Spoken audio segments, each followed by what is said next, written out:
93. That's the first time I saw it in Miami, Florida.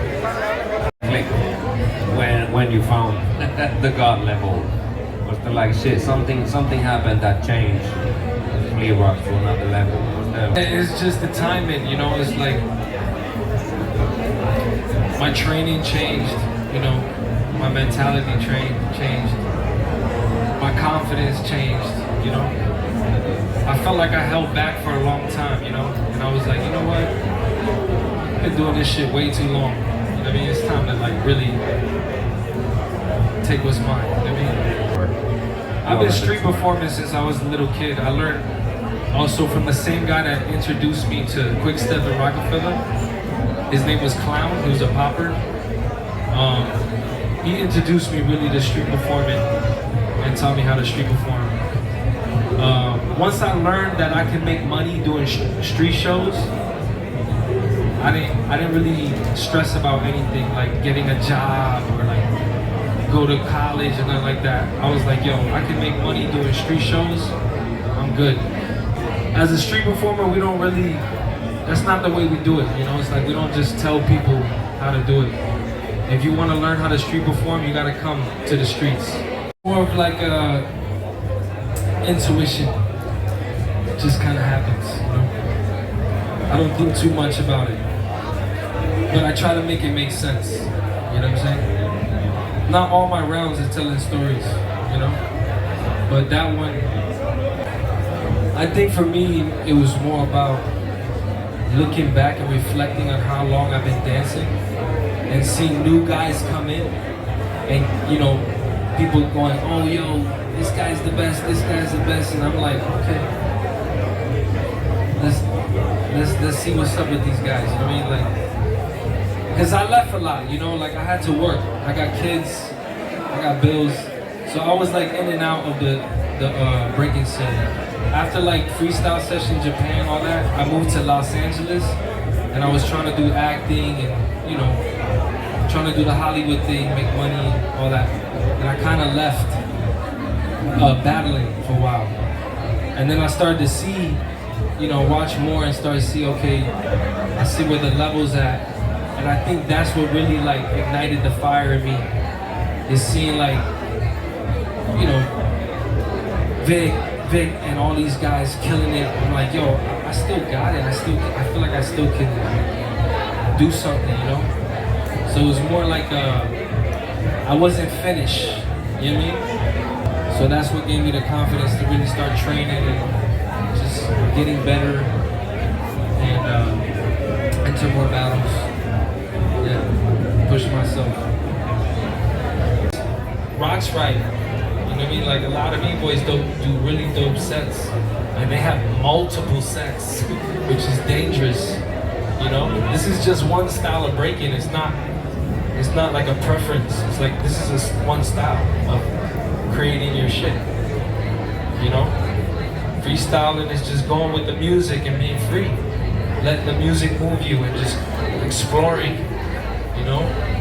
And sets is something you premeditate, you make up beforehand. You can even make a freestyle set round. Some it's freestyle, some it's sets. And you go in and out of it. And if you see Thesis for the first time, you might not be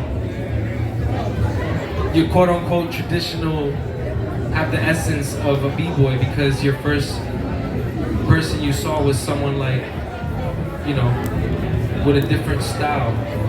Shout out to Thesis, nothing against him, but I'm just trying to say like the new era watched different things than what the 90s era did.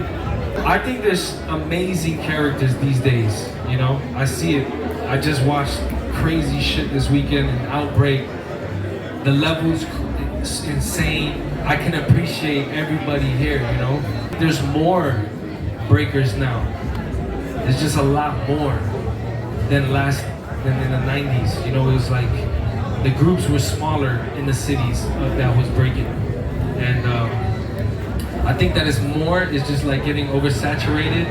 And I think a lot of the new generations that learn how to break, they're just learning off of watching these videos and not off of pioneers and OGs and people that can really teach you. Let them go through that, you know? If it's really meant for them to be great b-boys, they will find the knowledge, they'll seek the knowledge. A part of hip hop is seeking knowledge of yourself and knowledge of the culture, you know? Your ancestors, those people that came before you. If you're not studying that shit and you don't know nothing about it, you're just really like limiting yourself as far as a breaker, you know, and out of respect for cats that came before us. This guy right here was one of my superheroes, Maurizio. Give a big shout out to Maurizio right here.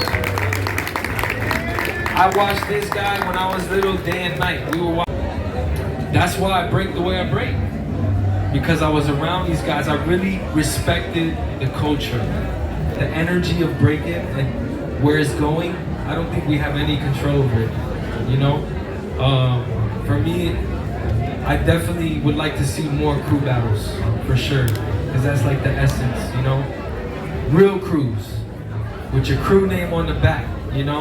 We're supposed to be battling, and then after, we shake, we go smoke a joint, have a beer, see how we can help the kids. You know what I'm saying? That's what it's about. If we battle each other, we already won because we didn't fight. Where I come from, we instead of fighting and shooting, we danced.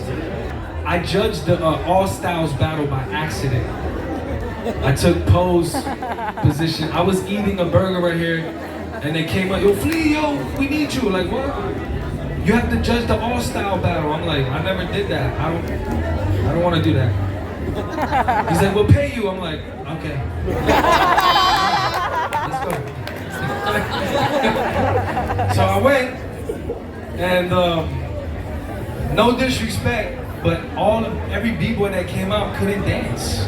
You gotta learn how to dance. This shit is a fucking dance. People need to practice their ear, you know? Practice your ear, man. You gotta train this too. Same way you pray, you gotta do it dancing every day, man.